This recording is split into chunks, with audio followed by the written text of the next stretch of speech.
지난 시간에 로마서의 말씀 우리 시작하면서 1장 1절의 말씀을 붙들고 예수 그리스도의 종이라 자신을 소개하던 사도 바울 그에게서부터 우리 자신의 정체성에 대해서 분명히 배우게 되었습니다. 예수 그리스도의 종, 사람들은 누구인가 또 무엇인가 얽매여 살아가고 있는데 우리는 그런 인생을 엉뚱한 것에 들이거나 얽매이지 않고 참 주인 그분의 종으로서 살아갑시다, 이런 말씀을 나누었습니다. 재미있는 지적을 했었죠. 로마서는 분명히 복음에 관한 것이고 우리 신앙의 기초에 대한 이야기지만 사도 바울은 이것을 불신자들이 아니라 이미 예수를 알고 있던 로마의 그리스도인들을 향해 썼다는 것입니다. 이유는요, 이 로마서가 이미 예수를 믿는 이들에게 다시 한번 진정한 복음, 뜨거운 믿음, 뜨거운 열정을 회복시키기 위해서 쓰여진 복음서였기 때문입니다. 맞습니다. 그 당시 로마에 이미 살고 있고 예수를 믿고 있었던 성도들처럼 오늘 LA에 살고 있는 성도로서 저와 여러분 모두 다 늘 이 복음은 다시 들어야 되고 우리 마음밭을 기경해야 되고 다시금 열정을 가지고 믿음의 경주를 달려가야만 할 것입니다. 그 기대를 가지고 우리가 로마서를 펼친 것이죠. 사실 이 로마 교회가 언제 개척되었는지는 아무도 알지 못합니다. 예수님의 십자가 부활 사건과 그리고 승천, 그리고 오순절 성령 강림 사건, 그리고 이제 교회가 탄생되었죠. 그리고 사도행전을 보면 핍박으로 인해서 온 흩어진 사람들이 사도행전 8장에 나옵니다. 이방인들에게로 복음을 가지고 나아가기 시작합니다. 그래서 최초의 안디옥 교회가 생겼죠. 흩어진 사람들이 전 세계로 다니면서 복음을 전했는데, 그래서 아마 교회가 시작된 게 예수님의 사건이 있은 후에 주후 33년경이고 또 로마서가 기록된 때를 주후 한 57년에서 58년경으로 보면 아마 그 로마서에 기록되어져 있는 이야기라든지 또 브리스길라와 아굴라 부부가 그 로마 사도행전 뒷부분에 나오거든요. 글라디오스 황제의 칙령에 의해서 추방됐던 이야기 등등 이런 여러 가지들을 갖고 종합해 보건데 아마 지금 이 로마서를 받고 있는 로마 교회는 이미 개척된 지 한 20년 정도가 된 교회일 것이다, 그렇게 추측을 합니다. 20년 정도 된 교회, 그들에게 복음이 다시 들려져야 됐다는 것입니다. 오늘의 본문을 읽다 보면 반복되는 중요한 단어가 하나 나오는데 그게 복음입니다. 여러분 1절과 2절에 보면 복음을 위하여 택정함을 입었으니 이 복음을 이야기하고 9절에 가도 내가 그의 아들의 복음 안에서 나오고 15절 16절에도 복음 전하기를 원하노라 내가 복음을 부끄러워하지 아니하노니 17절에도 복음에는 하나님의 의가 나타나서 계속 이 복음이 메인 아이디어로 반복되고 있습니다. 사도 바울에게는 복음이 머릿속에 꽉 붙잡혀 있는 거예요. 그 다메섹 도상에서 예수 그리스도와 충돌하지 않습니까? 사울아 사울아 내가 어찌하여 나를 핍박하느냐, 주여 니시오니까 나는 내가 핍박하는 예수라. 그 순간 사울이 복음을 들었고 복음을 만났고 뒤집어졌고 이후 그 복음의 인생을 걸었습니다. 오늘 1장의 흐름은 이러합니다. 1장에서 1절에서 예수 그리스도의 종 이렇게 전제로 이야기를 시작하고 2절부터는 단도직입적으로 복음을 제시합니다. 이 복음은 하나님의 선자들을 통하여 그의 아들에 관하여 성경에 미리 약속하신 것이라. 복음은 자기가 만든 이야기가 아니라는 것입니다. 대신에 복음은 그분에게서부터 온 것이다 라는 말씀입니다. 하나님은 죄인들을 위해서 이 땅에 예수님을 보내기로 작정하셨고 우리가 이제 5장에 가면 이야기를 분명히 다시 대하죠. 우리가 아직 죄인 되었을 때에 그리스도께서 우리를 죽으심으로 하나님께서 우리에 대한 자기의 사랑을 확증하셨느니라. 복음은 나부터 시작된 게 아니라 그분에게서부터 시작된 것이다. 이 이야기가 중요합니다. 3절부터는 또 그분에 대해서 소개하고 있죠. 그의 아들에 관하여 말하면 육신으로는 다윗의 혈통으로 나셨고 그분은 마리아와 요셉 사이에서 베들레헴에서 나셨다는 거죠. 유대인들이 굉장히 중요한 거죠. 근데 혈통뿐이 아닙니다. 4절에 보면 성결의 영으로는 죽은 자들 가운데서 부활하사 능력으로 하나님의 아들로 선포되셨으니 곧 우리 주 그리스도시니라. 육신으로는 다윗의 혈통이지만 그분의 영은 하나님의 아들입니다. 그런 분이 이 복음 이야기의 시작이라는 거예요. 7절부터는 이게 편지 글이니까 안부의 형식으로 쭉 인사가 나오고요. 8절부터 15절까지는 아주 중요한 개념, 오늘 우리가 주목하려고 하는 개념 하나가 나옵니다. 그게 바로 복음의 빚진 자라는 개념입니다. 새벽 시간이라 길게 하나하나 풀어 강의하기보다는 포인트를 나누고 묵상하고 기도하는 게 좋을 듯 싶은데요. 그게 14절과 15절입니다. 우리 한번 다시 14절 15절을 읽겠습니다. 헬라인이나 야만인이나 지혜 있는 자나 어리석은 자에게 다 내가 빚진 자라. 그러므로 나는 할 수 있는 대로 로마에 있는 너희에게도 복음 전하기를 원하노라. 사도 바울은 앞에서도 얘기했듯이 몇 번이나 로마에 가고 싶었어요. 그곳에 가서 복음 사역을 하고 싶었어요. 그런데 못 갔어요. 그런데 그런 소원을 가지고 있었던 근원적인 이유가 있는데, 복음의 빚진 자라는 자의식에 있었다는 거죠. 한번 따라해 주십시오. 복음의 빚진 자, 복음의 빚진 자. 함께 신앙생활을 하다 보면 종종 참 이해하기 힘든 분들이 나옵니다. 그 외에 흔히 말하는, 우리 교회도 그런 분 있죠. 중간에 접고 선교지 가는 분들 있잖아요. 하나님이 안 불렀는데 불렀다고 나오는 분들도 문제지만, 하나님이 정말 불러서 마음속에 심각함을 갖고 나온 분들이 있습니다. 그러면 좀 안타까울 때가 있어요. 어떻게 저런 생각을 하셨을까? 참 불편한데 어떻게 가서 살 수 있을까? 여러분, 우리가 집을 떠나서 며칠 여행하는 것도 불편하잖아요. 타문화권에 가서 생존하는 것만도 굉장히 힘들거든요. 특별히 자녀들까지 데리고 가는 분들 계십니다. 학교, 미국이 뭐 어떻게 보면 세계에서 가장 좋은 교육을 하는 곳이다 라고 말한다면, 자녀들을 위해서 그것들을 내려놓고 정말 현지인 학교에 아이들을 보내면서 가는 분들이 있습니다. 왜 그럴까요? 무엇 때문에 익숙한 것들과 이별하고 아무도 알아주지 않아도 눈물의 기도와 함께 그곳에 가서 남겨진 인생을 살아갈까요? 여러 표현들을 쓰죠. 하나님의 사랑이 너무 컸어요. 그분의 사랑이 우리를 강권했어요. 또 그들을 향한 긍휼의 마음을 주셨어요. 내 마음에 주님이 주시는 눈물이 흘러요. 그런데 이런 모든 이야기들의 가장 근원적인 이야기가 어디서 시작되는가 하면 바로 이 복음의 빚진 자라는 자의식에서 시작되는 겁니다. 내가 하나님으로부터 어마어마한 사랑과 은혜, 이 복음의 빛을 지었구나. 이게 빚진 자의 의식입니다.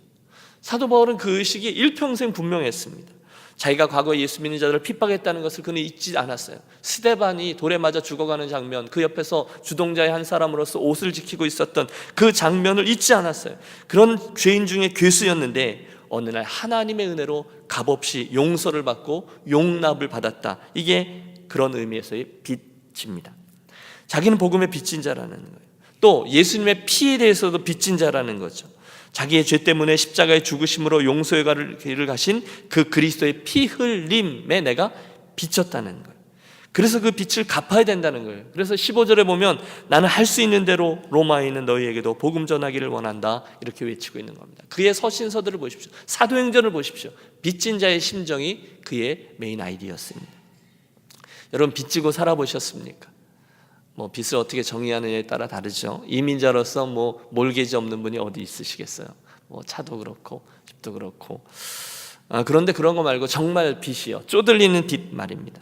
마음이 얼마나 불편한지 모릅니다. 저는 저희 전에는 그런 일이 많았죠. 저희 부모님이 빚 보증을 잘못 쓰셔서 평생을 남의 빚을 갚으셨거든요. 너무너무 힘든 거죠. 그래서 제 어린 나이에 저희 부모님이 얘기해 주시는데, 한 2살, 3살쯤 되었는데 빚쟁이들이 하도 오니까 제가 돼지 저금통 갖다가 이렇게 줬대요. 이거 갖고 가고 이제 다시 오지 말라고. 어린 마음에도 그게 스트레스가 됐던 거죠. 잠도 잘 안 옵니다. 소화도 안 됩니다. 어떻게 해서든지 그 빚을 갚으면 그 마음이 홀가분해지는 것이죠. 한국의 그 명지고등학교 교장을 역임하셨던 분의 간증을 들은 적이 있습니다. 그분이 어릴 때 동네에서 과수원에서 사과 서리를 했대요. 근데 그 옛날에는 자랑거리잖아요. 무용담이잖아요. 그런데 나중에 예수 믿고 나오니까 그 주인의 마음이 이해되면서 자기가 너무 못할 짓을 했다라는 거죠. 그래서 30년 만에 그 집을 찾아간 거죠. 그래서 자기가 어려서 사과를 훔쳐먹은 사실을 고백하고 용서를 빕니다. 그런데 여러분, 노인이 되신 그 동네의 주인 아저씨가 웃지 않겠어요? 어려서 한 일이니까 다 용서하겠다고. 그렇지만 교장 선생님은 그 값을 이자로 쳐서 갚겠다고 하면서, 이게 오래전 얘기인데 20만 원을 드렸대요. 그랬더니 주인이 어려서 장난으로 한 건데 이거 왜 이러냐고 그까지 안 받겠다고 야단입니다. 그래도 제가 예수를 믿고 이 이야기를 생각하고 기도할 때마다 마음이 괴롭고 진 빚을 다 갚아야 하나님 앞에서 신앙생활하는 것이 어렵지 않겠다 호소를 하고 억지로 그 20만 원을 두고 나왔대요. 나오는 순간 마음이 홀가분해진 거죠. 그런데 다음 날 문제가 벌어집니다. 과수원 주인이 자신의 가문에 있는 모든 자녀들과 손주들까지 총집합시키고 한 트럭에다 과일을 실어서 다 서울로 올라왔다는 거예요. 내가 진 빚은 받았고 이건 내 선물이라고 한 트럭에 그 과일을 선물합니다. 그리고 돌아서서 자녀들하고 이미 다 얘기를 끝냈는데 그게 멋있습니다. 오늘부로 우리 집안은 다 교회 간다. 예수 믿고 이분처럼 살 수 있다면 당연히 가야 한다. 그래서 여러분, 이게 그 아마존강 이런 데도 아닌데 한국인데 집안에 아들들, 며느리들, 손자, 손녀까지 다 집단으로 회심하고 개종을 하게 됐다는 겁니다. 여러분, 오늘 저와 여러분이 이렇게 토요일 새벽에 모여서 예배드리는 게 너무너무 당연한 것 같고 또 늘 하는 것 같아서 별것 아닌 것처럼 보이지만 또 어쩔 때는 너무 번거로워 보이기까지 하지만 사실 여러분 다녀보면 오늘날 세상에는 마음 놓고 이렇게 교회 오는 게 자유롭고 이것에 와서 찬양하고 기도할 수 있는 것이 그렇게 많지 않아요. 여러분 이 사실을 아셔야 합니다. 교회 갈 수 없는 거죠. 같이 모여서 예수 그리스도의 이름으로 찬양할 수가 없는 거죠. 잡히는 거죠. 죽임을 당하는 거죠. 사회적으로 매장을 당하는 거죠. 따라서 여러분 이것이 저와 여러분의 큰 은혜인 줄로 분명히 기억하시길 바랍니다. 정말 그래요. 이건 편애입니다. 하나님이 세상에 있는 그 많은 사람들 가운데 여러분 그 회심한 그리스도인을 10%로 보거든요. 그러니까 세상에 있는 10명의 사람들 가운데 내가 그 한 명이라는 거예요. 복음주의 그리스도인 말입니다. 저와 여러분이 그분의 이런 특별한 은혜를 받을 그런 잘해드린 이유도 없는데 그분은 저와 여러분에게 핍박이 없이 고통 없이 갈등 없이 내 욕심만큼 마음껏 예수를 믿을 수 있는 복을 주셨습니다. 여러분 이건 은혜입니다. 그러나 동시에 이것은 책임이고 이것은 빚짐을 기억하자는 거예요. 그게 빚입니다. 하나님의 사랑과 예수 그리스도의 복음에 대해서 저와 여러분은 빚을 졌고 생명에 대해서 은혜를 입었기 때문에 우리는 당연히 빚을 갚아야 하고 당연히 사랑을 베풀어야 한다는 것이죠.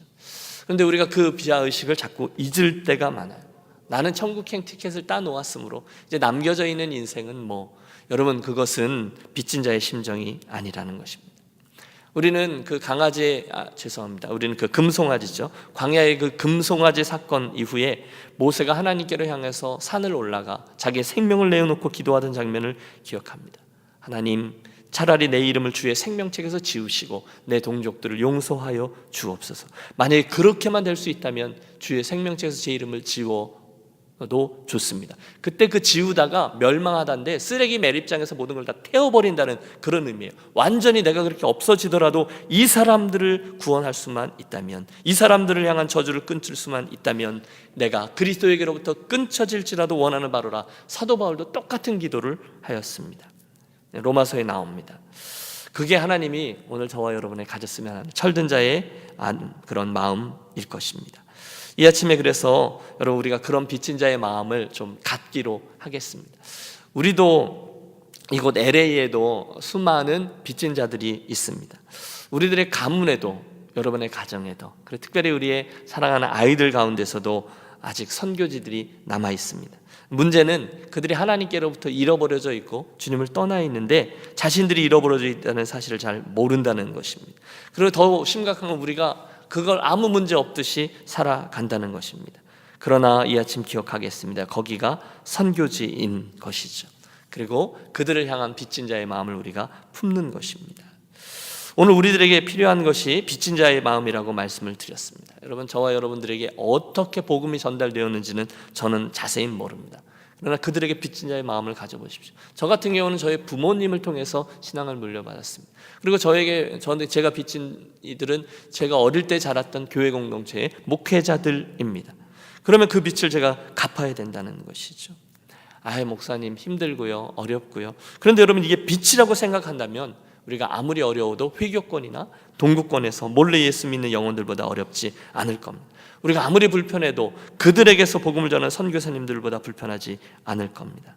그러므로 여러분 우리들의 그 최종적인 골은 이미 세팅이 되어 있잖아요. 바뀌지 않을 거잖아요. 그리스도께서 우리들이 정해주신 표대를 향하여 부르심의 상을 향해서 그 빛을 향해서 우리가 달려가는데 할 수만 있으면 이런 빚 갚는 자의 심정으로 최선을 다해서 기도하고 또 복음도 전하고 또 선교 헌금도 하고 선교사들을 보내고 그들을 위해 무릎으로 섬기고 그런 일을 끝까지 잘 감당하는 저와 여러분 유니온교회가 되시기를 바랍니다. 당연한 일이에요. 오래전에 조선일보에 실려진 미담인데요. 10년 동안 만성 신부전증으로 누워있던 43세의 아버지, 젊은 아빠죠. 그런데 그 10년이니까 33살부터 계속 투석을 한 거죠.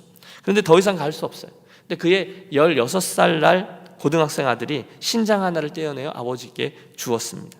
지금이야 이 이야기가 많이 하죠. 지금은 심장 이것저것이 잘 안 맞는 신장이어도 약으로 많이 조절하지만 예전에는 그렇지 않았잖아요. 생명을 내건 수술입니다. 초등학교 때부터 아버지가 알아 누워있는 것을 보았어요. 어머니가 나가서 장사를 하는데 이 아들이 학교 갔다 오면 어린 나이인데도 아버지 팔과 다리를 주물러주면서 지극히 돌봐 일찍부터 효행상을 타기도 했던 아들이라는 거예요. 조선일보 기자가 와서 묻는 거죠. 어떻게 어린 나이에 결심을 하고 16살 티네이저인데 그렇게 신장을 내어줄 수 있느냐 했을 때 이 학생이 이렇게 말하더라고요. 나에게 생명을 주신 아버지께 내 신장 하나를 내준 게 뭐 그리 대단한 일이겠는가, 이렇게 대답하더라고요. 왜 당연한 것 같고 난리법석을 치느냐는 거예요. 이게 빚진 자의 마음일 겁니다. 여러분, 예수 그리스도께서 나를 위하여 그럴 의무가 없으신 분이 생명을 바쳐 십자가에 못 박혀 돌아가심으로 나의 구원을 이루어 주셨어요. 그리고 똑같은 일을 우리에게 부탁하셨죠. 너희는 가서 모든 족속으로 제자를 삼아 아버지, 아들과 성령의 이름으로 세례를 주고 오늘날 내가 내게 분부한 것을 가르쳐 지키게 하라. 그러면 우리가 빚진 자의 심정을 가지고 우리들의 남겨진 인생을 걸어가야 될 것입니다. 네, 우리 교회 학교에 대해서도 여러분 빚진 자의 마음으로 바라보면 우리 할 일이 분명해지는 거죠. 주변의 영혼들을 바라볼 때 내가 예수님께 빚졌지, 내가 옛날에 그분 통해서 예수를 믿어서 그분에게 빚졌지, 내가 나에게 신앙을 전수해준 부모님에게 빚졌지 하면 여러분 우리가 할 수 있는 일들이 많이 있는 거죠. 내가 100년 전에 우리에게 복음을 가지고 대동강변에 들어온 토마스 선교사에게 내가 빚졌지, 언더우드 아펜젤러 그 생명을 걸고 와서 평생을 살았던 그 가문에게 내가 빚졌지. 여러분 빚진 이야기 계속합니다. 하나님께서 이 아침 기도할 때 저와 여러분에게 이 복음에 대해 빚진 자의 심정을 분명히 허락해 주시기를 기도합니다. 오늘 설교의 마지막 포인트는요, 제 생각에 로마서 전체에서 가장 중요한 핵심을 담고 있는 16절과 17절에 관한 거예요. 우리 한번 마지막으로 16절 17절을 합독합니다. 내가 복음을 부끄러워 아니하노니 이 복음은 모든 믿는 자에게 구원을 주시는 하나님의 능력이 됨이라. 먼저는 유대인에게요 그리고 헬라인에게로다. 복음에는 하나님의 의가 나타나서 믿음으로 믿음에 이르게 하나니 기록된 바 오직 의인은 믿음으로 말미암아 살리라 함과 같으니라. 아멘. 여러분 이 16절 17절이 어떻게 보면 이 로마서에서 가장 중요한 말씀이 될 겁니다. 요절이죠. 하나님의 복음에 대해서 우리에게 몇 가지 중요한 포인트를 말해줍니다. 간략히 지적만 하죠. 첫째, 구원은 하나님의 선물이라는 겁니다. 내가 만드는 게 아니라, 내가 노력해서가 아니라 하나님으로부터 주어지는 거라는 거죠. 두 번째, 그 구원은 오직 예수 그분에게서만 온다는 것입니다. 믿습니까? 예, 오직 예수님 그분입니다. 내가 곧 길이요, 내가 진리요, 내가 생명이니, 다 앞에 정관사가 붙었어요. 유일한 길이요, 진리요, 생명이라는 거예요. 다른 거로는 뭐 해결이 안 되는 거죠. 기억나는 사건이 있습니다. 어릴 적에 조오련이라는 수영 선수가 그 부산 쪽에서부터 수영해서 그 한일 그 해협을 건넜던 적이 있습니다. 처음에는 실패했어요. 근데 두 번째 성공을 했습니다. 대단한 거죠. 영국에서 도보 해협을 건너서 유럽 땅까지 건너는 그 바닷길을 수영해서 건너는 사람들이 종종 있습니다. 그럴 수 있죠. 대단한 겁니다. 하지만 저는 한국의 동해안에서부터 LA까지 수영해서 건너오는 사람을 본 적이 없습니다. 여러분 사실 아직까지 그런 시도를 한 사람은 없습니다. 이유는 분명하죠. 불가능한 일입니다. 그렇게 가면 반드시 죽는 겁니다. 목사님, 제가 아는 누구누구는 수영을 굉장히 잘하는데요. 목사님, 그분의 체력을 몰라서 그래요. 아무리 그렇게 말씀하셔도 소용없습니다. 그런 것들과는 절대로 상관없는 것이 그 바닷길이라는 거예요. 구원이 하나님의 선물입니다. 오직 예수님을 통해서만 주어집니다. 그럼 끝인 거예요. 얼마나 착한가, 얼마나 경건한가, 얼만큼 구제 많이 하는가, 이런 문제는 하나도 소용없어요. 안 되는 거예요. 오직 길이요 진리요 생명이신 예수님만을 통해서 우리에게 구원의 은혜가 임함을 기억하자는 거죠. 또 있습니다. 이 말씀에서 세 번째 복음에 대해서 말하는 말은 믿는 자에게 구원이 임한다는 거죠. 이 복음은 모든 믿는 자에게 구원을 주시는 하나님의 능력이 됩니다. 여러분 예수님 믿으십니까? 예. 그러면 구원받아 하나님의 자녀가 되었음을 우리는 믿습니다. 여러분의 감정을 믿지 말고, 우리들의 선행을 믿지 말고, 하나님 약속의 말씀을 믿고 우리가 이 길을 가는 거죠. 제가 좀 있다가 몇 시간 후면 플로리다행 비행기를 타거든요. 근데 제가 착해서 비행기를 이렇게 이끌고 가는 기장이 너무 수고하신다고 제가 대신 좀 띄워드리겠습니다. 좀 가볍게. 그렇다고 도움이 됩니까? 아니 될 겁니다. 그것은 비행기가 나를 템파까지 실어다 주는 것이죠. 나의 노력은 별로 아무런 영향을 미치지 않습니다. 무책임을 말하지 않아요. 이것이 바로 믿음이라는 것입니다. 무엇을 믿습니까? 그 믿음이 나를 거기까지 실어다 주는데요, 천국까지 실어다 주는데요, 요한복음 5장 24절이죠. 내가 진실로 진실로 너에게 이르노니 내 말을 듣고 또 나 보내신 이를 믿는 자는 영생을 얻었고 심판에 이르지 아니하나니 사망에서 생명으로 옮겼느니라. 믿음이 우리를 구원합니다. 네 번째는 이 구원의 대상에는 제한이 없다는 겁니다. 먼저는 유대인에게요, 그리고 헬라인에게로다. 여러분, 유대인들이 이 이야기를 듣고 엄청 놀랐을 겁니다. 그리고 그것 때문에 시기와 질투가 나서 그렇게 믿는 이들을 핍박했던 것이죠. 그러나 아무런 문제가 되지 않습니다. 드디어 사도 바울이 먼 훗날, 지금으로부터 500년 전이죠, 루터의 종교개혁에 불을 붙인 기막힌 말씀이 17절에 나옵니다. 복음에는 하나님의 의가 나타나서 믿음으로 믿음에 이르게 하나니 기록된 바 오직 의인은 믿음으로 말미암아 살리라 함과 같으니라. 믿음으로 말미암아 우리에게 하나님의 의가 주어지고 그것 때문에 구원함을 받게 된다는 것이죠. 여러분, 기억하십시오. 우리가 믿는 기독교는요, 열심히, 그렇지 않아요. 적극적 사고방식 아니요, 또 하면 된다 그런 거 아니에요. 긍정의 힘 그런 건 아닙니다. 우리가 믿는 기독교는 오직 복음뿐인 줄로 믿습니다. 복음입니다. 이걸 놓치면, 이게 왜곡되면 다 잃는 거죠. 어제 기가 막힌 어떤 목사에 대한 이야기를 듣습니다. 한국에 있는 목사입니다. 그 목사는 자기에게 와서 안수 한번 받는데 1,000만 원 받고요, 자식에 대한 안수기도는 세일해서 500만 원을 받습니다. 헌금을 몇십억 하면 그 교회 맨 앞자리, 자기 어머니가 앉으시는 자리 옆에 특별석을 지정해서 지정석을 준답니다. 그런데 이해가 안 되는 것은 그 목사는 오늘날 한국에서 가장 잘 나가는 목사이고 유명한 사람입니다. 신문들을 펼치면 신문들마다 그의 언행과 행보가, 그의 책 광고가, 그의 집회 안내가, 그의 이러저러한 사진들이 가득합니다. 그를 변호하는 분들이 몇몇 얘기합니다. 그래도 그 목사가 옛날에 고생할 때는 안 그랬다고, 순수했다고, 열정적이었다고. 안 그랬던 사람이 어디 있겠어요. 그런데 저는 그 이야기가 남의 이야기로 들리지 않습니다. 제가 목사이기 때문에 그렇습니다. 여러분은 어떻습니까? 어디서 문제가 시작된 것입니까? 저는 분명히 믿습니다. 그 목사의 문제는, 그 주변에 있는 수많은 한국 기독교인들의 문제는 이 로마서의 말씀에 담겨 있습니다. 사도 바울이 왜 복음을 들어 알고 있고 믿고 있다고 생각하는 로마 교회 성도들에게 이 편지를 썼을까요?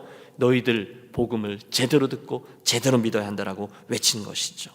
저도 여러분도 정신 차리지 않으면 도통 혼동스러운 세상에 살고 있습니다. 결론은 이겁니다. 진짜 복음으로 돌아가 이 복음을 받고 알고 누리고 복음을 살아내는 것입니다. 그래서 우리가 로마서를 묵상하는 것이죠. 여러분, 앞으로 로마서를 자주 읽으셨으면 좋겠어요. 이게 16장으로 되어 있어서 이렇게 쭉 읽다 보면 한 40분 정도면 읽어낼 수 있거든요. 그러니까 읽으실 때 주여 나로 하여금 이 말씀으로 인해서 거꾸러진 수많은 믿음의 대선배들처럼 나도 로마서의 말씀을 읽을 때 역사해 주십시오. 기대하는 마음으로 읽어 내려가셨으면 좋겠습니다. 이 아침에 우리가 함께 기도하며 나아가실 텐데요, 오늘의 말씀을 묵상하며 기도하시되 여러분, 이런 기도 제목들을 가지고 기도하시기를 부탁합니다. 첫째, 주여 그리스도의 복음이 나에게 점점 더 분명해지는 인생 되게 하옵소서. 주여 복음의 내용과 능력과 복음의 역사가 나에게 다시 한번 불일 듯 일어나게 하여 주옵소서. 주여 나에게 복음의 빚진 자로 살아가게 하여 주옵소서. 이 복음이 내게 있어서 흔들리지 않고 퇴색되지 아니하는 내 모든 생각과 선택과 신앙생활의 형태를 결정하는 기초가 되게 해 주옵소서.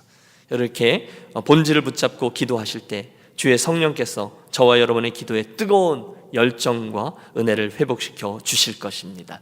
그 은혜를 맛보는 이 아침 되시기를 바랍니다.